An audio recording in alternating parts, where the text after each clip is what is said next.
Have you ever craved a cupcake that's the perfect mix of rich chocolate, tangy raspberry frosting, and a silky chocolate ganache? Well, today we're making that dream happen with Raspberry Chocolate Cupcakes. These cupcakes are soft, decadent, and topped with all the best flavors. Whether you're baking for a special occasion or just because you need a chocolate fix, these will hit the spot. So, let's grab our ingredients, make a mess, and pretend we're on a baking show.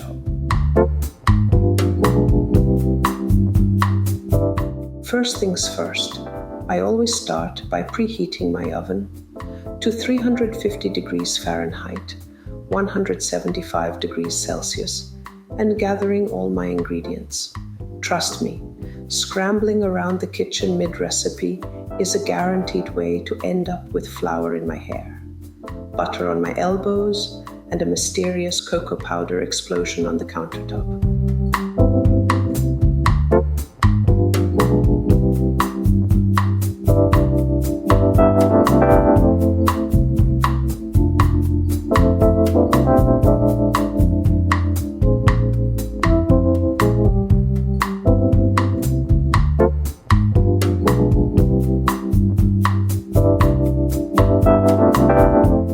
First, I crack 2 large eggs into a bowl. These provide structure and stability to my cupcakes, ensuring they rise beautifully while staying soft and tender. Also, bonus points if you don't get any shell in there, because fishing out tiny eggshell bits is a challenge I'd rather not take on. Next, I pour in 1 teaspoon of vanilla extract. This little addition enhances the overall flavor and balances the sweetness with its warm aromatic notes. Plus, the smell alone makes me feel like a professional baker, even if my kitchen currently looks like a flour tornado hit it.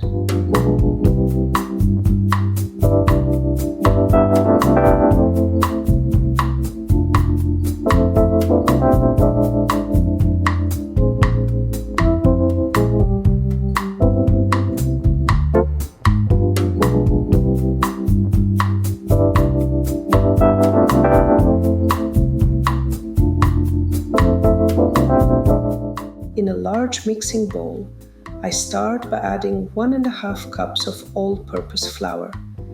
This is the foundation of my cupcakes, creating the perfect texture by absorbing moisture and binding everything together.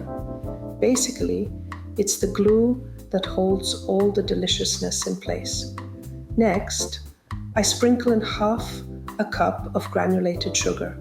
Not only does it sweeten the batter, but it also ensures my cupcakes stay soft and moist. Science, right? To deepen the flavor and add a hint of chewiness, I mix in 1/2 cup of brown sugar. Thanks to its molasses content, it brings an irresistible caramel undertone that makes every bite extra delicious. It's like a secret ingredient that no one knows about, but everyone loves. For the lift and lightness, I whisk in 3/4 teaspoon of baking soda. This leavening agent reacts with acidic ingredients, making sure my cupcakes rise to fluffy perfection. Because let's be honest, no one wants sad, flat cupcakes. Lastly, I never forget a 1/4 teaspoon of salt. It may seem tiny, but it plays a huge role in enhancing flavors. Think of it as the unsung hero that makes the chocolate taste even better. Now comes the star of the show, chocolate. In a separate bowl, I measure out 2 ounces of semi-sweet chocolate chips. These melt into the batter, creating a rich, deep cocoa experience that makes my heart happy. To intensify the chocolatey goodness, I sift in a 1/4 cup of cocoa powder, making sure there are no lumps, because nobody wants a surprise pocket of dry cocoa in their cupcake. Then I add 4 tablespoons of room temperature unsalted butter. This little touch contributes to the luxurious melt in my mouth texture that I dream about at night. Here's a trick I swear by. I pour half a cup of boiling water over the chocolate mixture, then immediately cover the bowl with plastic wrap. I let it sit for 2 to 3 minutes. This step blooms the cocoa, unlocking its deepest, most intense flavors. Basically, it's chocolate magic. Once the time is up, I grab a silicone spatula and stir everything together until smooth and glossy. At this point, I have to resist the urge to eat it straight from the bowl.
Before that, I slowly pour in the egg mixture, stirring gently to incorporate it smoothly.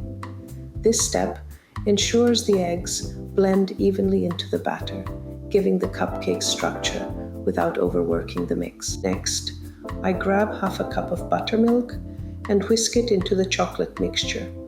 This ingredient adds a slight tang while keeping my cupcakes incredibly moist and tender. Think of it as the secret ingredient that makes people wonder why your cupcakes taste so much better than theirs. To further enhance the richness, I mix in 1/3 cup of sour cream. This ensures a perfectly balanced texture, moist but not too dense, soft but not crumbly. Basically, it's the difference between good cupcakes and I need another one immediately cupcakes. Each ingredient is carefully selected to contribute to the flavor, texture, and overall success of my cupcakes. When combined just right, they create a chocolatey, bakery-worthy masterpiece that makes me feel like a baking champion, even if my kitchen now looks like a disaster zone. Finally, I add the dry ingredients 1/3 at a time, mixing between each addition. This step ensures the batter stays smooth and evenly incorporated without overmixing, which helps keep the cupcakes light and fluffy. The result? A thick, glossy batter that's ready to be transformed into pure chocolate magic. Baking cupcakes at high altitude is a bit like baking on expert mode. Things rise too fast, dry out too quickly, or collapse just when you start feeling confident. It's like the cupcakes are playing a prank on you. I struggled with high-altitude baking for a while. And let me tell you, it was a journey of trial and error and a lot of sunken cupcakes. But don't worry. With a few simple tweaks, you can still achieve perfectly fluffy, moist, and delicious cupcakes. Here's how to make it happen. Adjust the flour. At high altitudes, Cupcakes can puff up too quickly and then sink like a soufflé that just got bad news. To help prevent this, I add 1 to 2 extra tablespoons of flour per cup used in the recipe. This helps stabilize the structure and keeps the cupcake standing tall. Tweak the leavening agents. Because there's less air pressure, baking powder and baking soda can get a little too enthusiastic, causing cupcakes to overinflate and then collapse. I reduce the amount by about 25% to keep things under control. Boost the liquid. The air is drier up here, which means moisture vanishes faster than I'd like. To keep cupcakes from turning into hockey pucks, I increase the liquid, milk, water, or buttermilk, by 1 to 2 tablespoons per cup used in the recipe. This helps keep the batter properly hydrated. Add an extra eggs, provide structure and moisture. 2 things high-altitude baking loves to mess with. Adding 1 extra egg helps bind everything together and prevents the cupcakes from crumbling apart. Turn up the heat, just a little. Because liquids evaporate faster, I increase the oven temperature by 15 to 25 degrees Fahrenheit, about 5 to 10 degrees Celsius, and slightly reduce the baking time. This helps the cupcakes set faster before they have a chance to dry out. Dial back the sugar. Sugar weakens the structure of cupcakes, and at high altitudes, that's the last thing I want. I reduce the sugar by 1 to 2 tablespoons per cup to keep things balanced and avoid cupcakes that spread too much or collapse. Fill cupcake liners just right. Since things tend to rise a little differently up here, I only fill cupcake liners about half to 2/3 full. This prevents overflow and ensures they bake evenly. Go easy on the mixing. Overmixing adds too much air to the batter, which can make cupcakes rise too fast and then sink, kind of like my motivation to do the dishes after baking. I stir just until everything is combined. No need to go overboard. Watch the clock haksha. High altitude cupcakes bake faster than their sea level cousins. I check for doneness a few minutes earlier than usual by inserting a toothpick in the center. If it comes out clean or with just a few crumbs, they're ready. Keep them fresh, dry. Air equals dry cupcakes.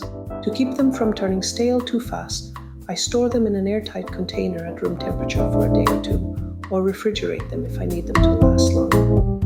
With these simple adjustments, high-altitude baking doesn't have to feel like a challenge, more like a fun science experiment, but with way better rewards. Because let's face it, cupcakes beat test tubes any day. Instead, it's just another excuse to bake more cupcakes, because let's be honest, I'm always up for that.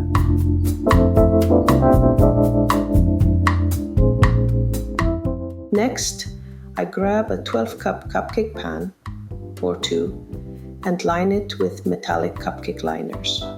I love using metallic liners because they help the cupcakes bake evenly, and let's be honest, they make them look extra fancy, like they belong in a high-end bakery instead of my kitchen, where a flour explosion is practically guaranteed. Now comes the fun part. I take my cookie scoop and carefully fill each cupcake liner about 3/4 full with batter. This ensures they rise just right, without spilling over. Precision matters here, but if a little batter ends up on the counter, that's just part of the baking experience. Then, into the oven they go. I always place my cupcake pan on the middle rack to ensure even heat distribution.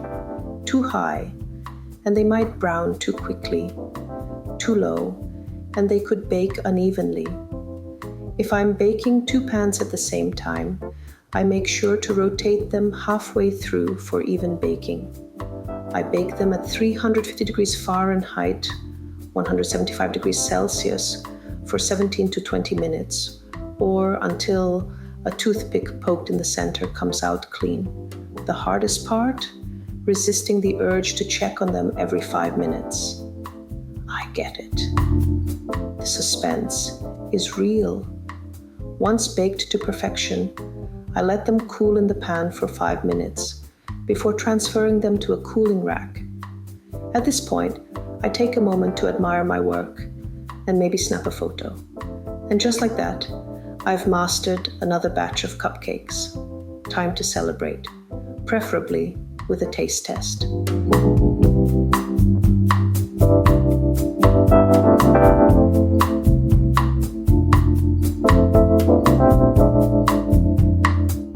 While those cupcakes are cooling, it's time to whip up some chocolate ganache, because let's be real, more chocolate is always the right choice. I start by grabbing a small saucepan and heating 1 cup of heavy cream over medium heat.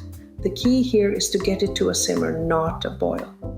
If it starts bubbling like a witch's cauldron, I know I've gone too far.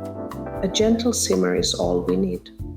Meanwhile, I place 8 ounces of finely chopped semi-sweet chocolate into a heat-proof bowl.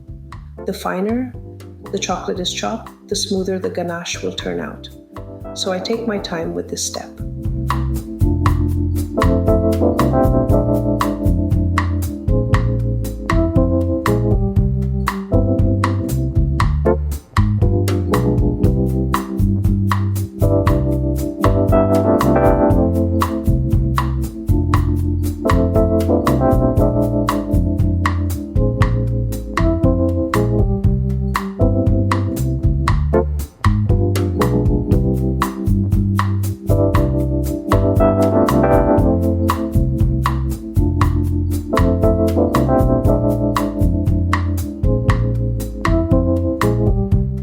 Once the cream is just right, I carefully pour it over the chocolate and let it sit for 2 to 3 minutes.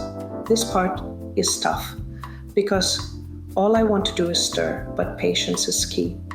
Letting it sit undisturbed allows the chocolate to melt evenly. When the wait is over, I grab a silicone spatula and slowly stir the mixture until it's smooth, glossy, and absolutely irresistible. At this point, I remind myself that licking the spoon doesn't count as quality control. It's just a perk of baking. Now, if I'm going for that perfect drizzle effect, I pour the ganache into a squeeze bottle for easy application. If I want something a little thicker for dipping or spreading, I let it cool slightly until it reaches the perfect consistency. And just like that, I have a rich velvety chocolate ganache that takes these cupcakes to the next level. Honestly, I could stop right here and eat it with a spoon, but I suppose the cupcakes deserve their fair share too.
Did you know cupcakes have been making life sweeter for over 2 centuries? The first time someone wrote about them was way back in 1796 in an American cookbook, where they were called a light cake to be baked in small cups. And get this, before cupcake liners and pans were a thing, people actually baked them in teacups. How fancy is that? The name cupcake really took off in the 19th century, and it had a double meaning. Some used the name because the cakes were literally baked in cups, while others used it to describe recipes that measured ingredients by the cup instead of weighing them. Either way, they made baking a whole lot easier. No need to bust out the kitchen scale. By the 20th century, cupcakes were everywhere. Birthday parties, school events, and bake sales. Then, in the early 2000s, things got serious. Shows like Sex and the City helped make fancy cupcake bakeries a trend. And suddenly, cupcakes weren't just a quick dessert. They became a whole experience. Now, with endless flavors, fillings, and decorations, cupcakes are still stealing the spotlight in bakeries and home kitchens around the world.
Now for the best part, that gorgeous fruity frosting.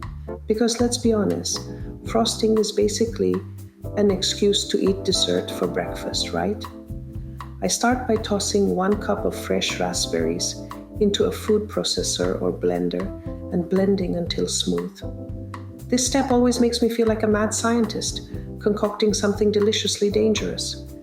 If you prefer a smooth buttercream, strain the raspberry puree through a fine mesh sieve to remove any seeds. It takes a little extra effort, but trust me, the result is a silky, luscious frosting that's absolutely worth it. Next, I move to my KitchenAid mixer and add 4 ounces of room temperature cream cheese. The cream cheese adds a slight tang and creamy texture that balances the sweetness of the powdered sugar, ensuring the frosting isn't overly sweet while maintaining a rich consistency. I also add half a cup of room temperature butter. Butter contributes to the structure, giving the frosting stability while adding a smooth, velvety texture that blends perfectly with the cream cheese. It also enhances the flavor, making the frosting rich and decadent. I beat them together until the mixture is smooth and creamy, making sure there are no lumps. This step ensures that the butter and cream cheese are fully blended, creating the perfect base for a rich, stable frosting. Then I add 1/4 teaspoon of vanilla extract. The vanilla enhances the overall flavor, adding warmth and depth while complementing the tartness of the raspberries. Once the sugar is fully incorporated, I pour in the raspberry puree. This not only gives the frosting its beautiful natural color, but also infuses it with a fresh, fruity flavor that balances the sweetness of the powdered sugar. Now comes the powdered sugar. I gradually add 4 cups of powdered sugar, about 1/3 at a time, while mixing on low speed. The powdered sugar not only sweetens the frosting, but also helps create the light, fluffy texture we want. It thickens the mixture, making it easier to pipe while ensuring a smooth and creamy consistency. Pro tip: resist the urge to crank up the speed too fast unless you enjoy a powdered sugar snowstorm in your kitchen. If you do, well, congratulations. Your kitchen now looks like a winter wonderland of sugar. Trust me, I have learned this lesson the hard way.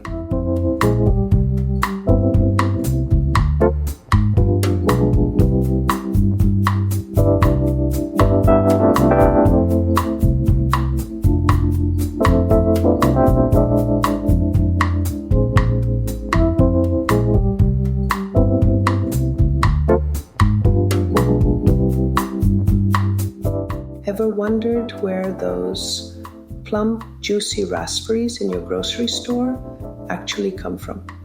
Turns out, these little berries have a pretty strong preference when it comes to their growing conditions. They thrive in cooler climates, which means some parts of the US are absolute raspberry growing superstars. Let's take a berry-filled road trip and explore the top spots. Washington. If raspberries had a kingdom, Washington would be the capital. This state produces over 60% of the country's red raspberries, thanks to its cool, rainy climate that keeps berries happy and hydrated. Oregon. A berry lover's dreamland, Oregon grows a ton of raspberries, especially the Willamette variety. If you love berries in general, Oregon is the place to be. California. You wouldn't think of California as a raspberry growing hub, but the coastal regions like Watsonville and Santa Maria have cracked the code. They manage to grow raspberries almost year-round, which is pretty impressive. Michigan. The western part of Michigan is a raspberry haven. The cooler temperatures and rich soil make for some seriously tasty berries. New York. From upstate farms to Long Island fields, New York has a long history of growing delicious raspberries every summer. Minnesota and Wisconsin. These 2 northern states are perfect for summer raspberry crops, giving us sweet, sun-ripened berries in the warmer months. So, the next time you pop a fresh raspberry into your mouth, just imagine the journey it's been on, from misty Washington fields to sun-kissed California farms, or even chilly Russian landscapes. That little berry has seen more climate diversity than most of us. Pretty wild, right?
Have you ever found yourself staring at a bowl of cupcake batter ready to bake, only to freeze at the big question, metal or silicone pan? I've been there, and instead of endlessly wondering, I decided to test both. Let me share what I learned so you don't have to make the same mistakes I did. Metal pans, the reliable classic. I started with my trusty metal pan, the one I always grab because it's never let me down. Lined with cupcake liners and filled with batter, it went straight into the oven. Right away, I noticed the batter rising quickly, forming those beautiful bakery-style domes.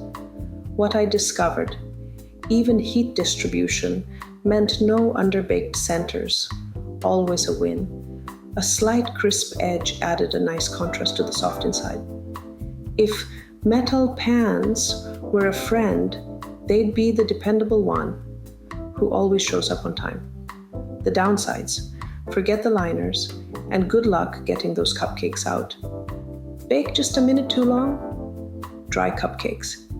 Cheap metal pans warp over time, annoying and unpredictable.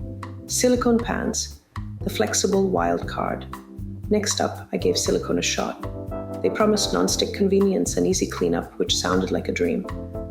But did they deliver?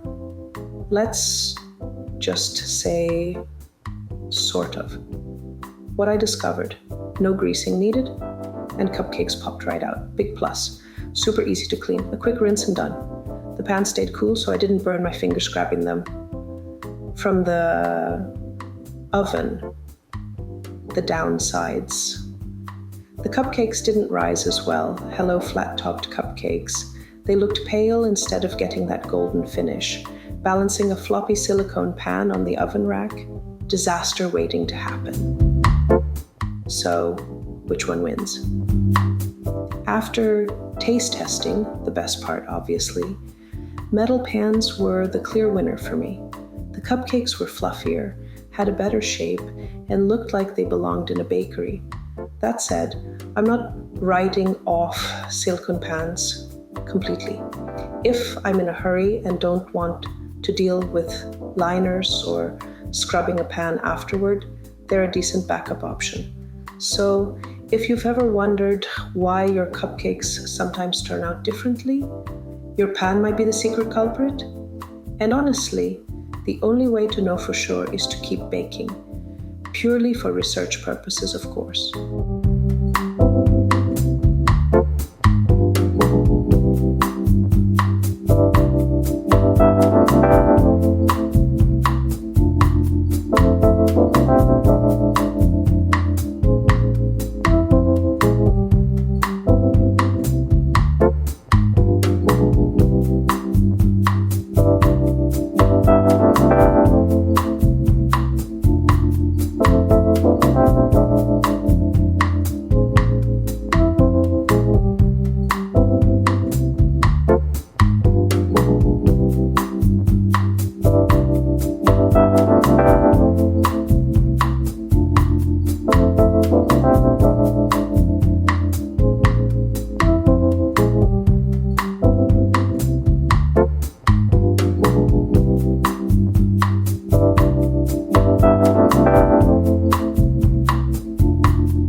I mix everything together until the frosting is light, fluffy, and perfectly smooth.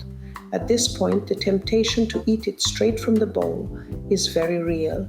If you can resist, please tell me your secrets, because I am absolutely licking the spatula. For the final touch, I scoop the frosting into a piping bag, fitted with a jumbo tip. If you're wondering how to do this without making a complete mess, don't worry. I've got you covered. I have a separate video that walks you through the best techniques for filling a piping bag cleanly and efficiently. Look at that. Suddenly, I feel like a pro pastry chef, or at least someone who can pretend to be one on Instagram.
Now, it's time to turn these cupcakes into absolute showstoppers.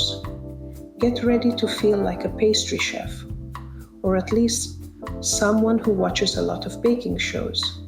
If nothing else, this is your moment to shine, or at least make a glorious mess in the kitchen.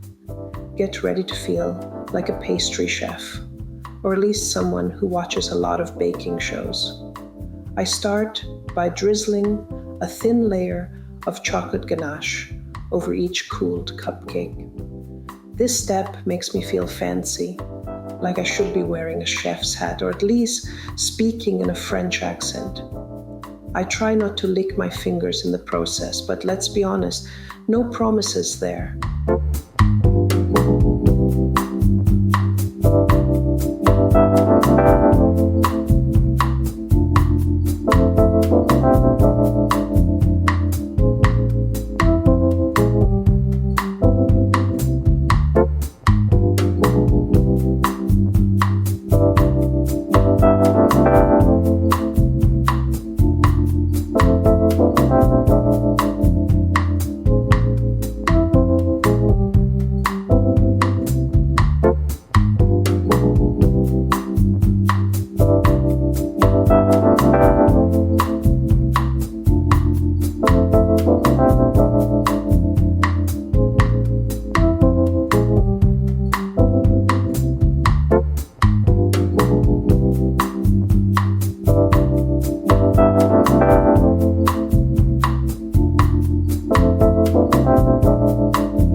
Next, I grab my piping bag filled with raspberry frosting and swirl a beautiful fluffy mound on top of each cupcake. Ideally, it's an elegant swirl, but if it looks more like an enthusiastic pile, that's just added personality. Of course, if it turns into more of a blob than a swirl, that's fine too.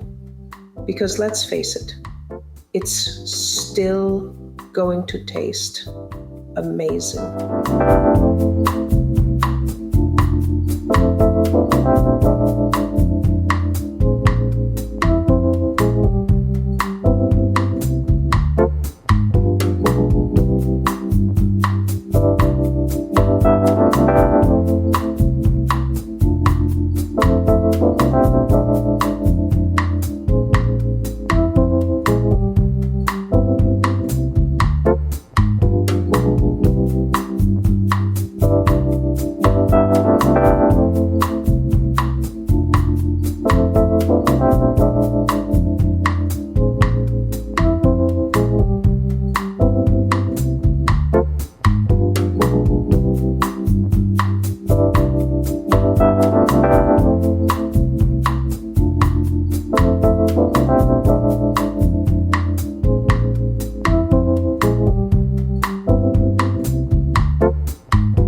Then, just when I think I've added enough chocolate, I drizzle a little more ganache over the frosting.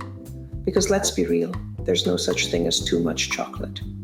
If someone disagrees, I kindly pretend not to hear them. Because more chocolate is always a good idea. Honestly, at this point, I'm just looking for excuses to add more chocolate.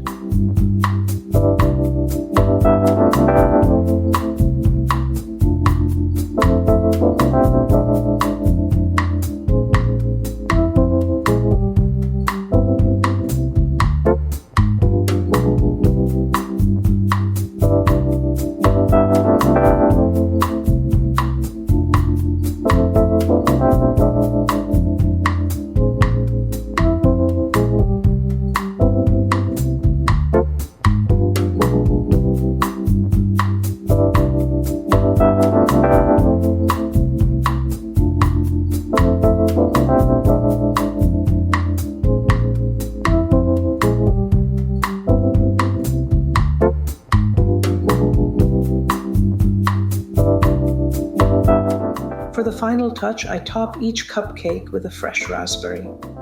Not only does it add a pop of color, but it also gives the whole thing that I totally know what I'm doing vibe. And just like that, I have bakery-worthy cupcakes, ready to impress, devour, or post on social media with a caption that makes it seem like I spent hours crafting them instead of sneaking bites in between steps. No one needs to know how much frosting mysteriously disappeared along the way.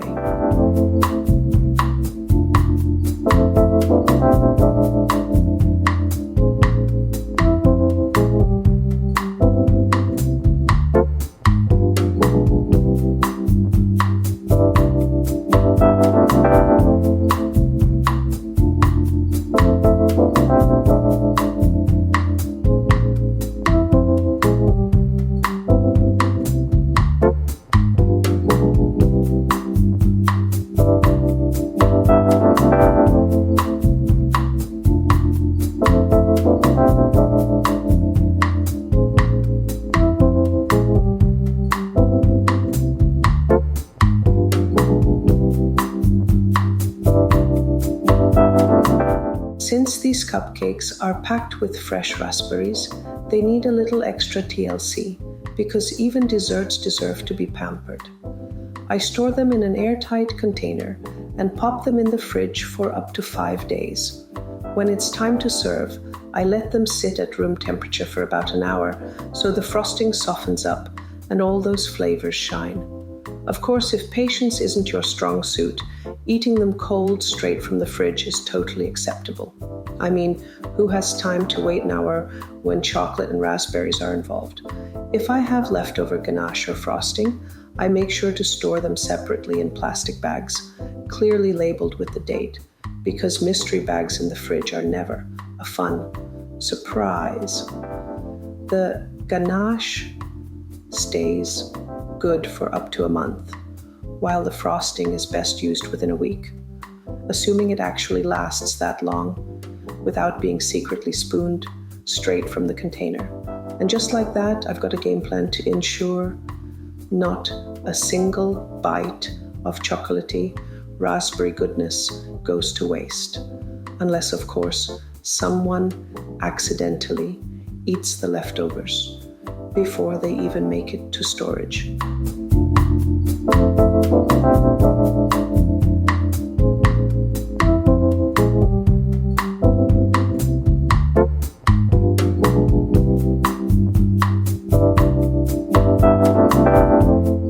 There's something truly special about sharing homemade cupcakes with the people I love. After all the mixing, baking, and decorating, the final step is making sure they're packaged with just as much care and warmth as I put into baking them. I love packaging my cupcakes in groups of 4, nestling them carefully into plastic containers with a clear dome lid. This keeps them fresh, protects them from getting squished, and lets that beautiful frosting stay picture perfect. Plus, the dome lid makes them look extra special. like they came straight from a fancy bakery, even though they were made with love in my own kitchen. To make the gift even sweeter, I tie a small ribbon around the container. It's such a simple touch, but it turns these little treats into something truly thoughtful. Whether I'm dropping them off for a friend, surprising family, or just brightening someone's day, I want them to feel the same warmth and joy I felt while baking. There's just something about a beautifully wrapped box of cupcakes that makes them taste even better. And the best part? Seeing the smiles and excitement when my friends open their sweet surprise, because that's what makes baking so magical.